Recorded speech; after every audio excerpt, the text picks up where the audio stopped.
Alright guys, a quick one. Here, I'll detail how to make your Samsung phone faster.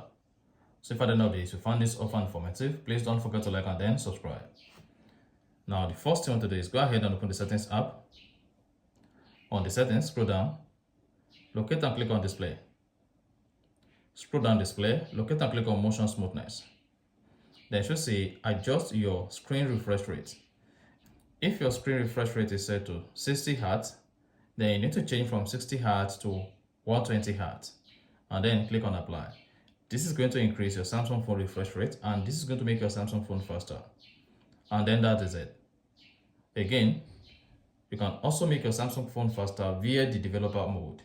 So scroll down, click on about phone, scroll down, click on software information, locate build number and click it like 7 times to become a developer. On the 7th time, you'll be prompted to type in your Samsung phone password.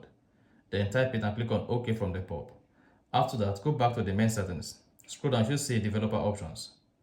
Then once you see developer options, you want to scroll down developer options until you get to animation scale. So just keep scrolling until you get to your Samsung phone animation scale. Then once you get to animation scale, click on Windows animation, set this to 0.5x, transition animation, set it to 0.5x, and animator duration scale, set it to 0.5x, and then you should see your Samsung phone speed increased. So that's exactly how to make your Samsung phone faster. If you found this offer informative, please don't forget to like and then subscribe.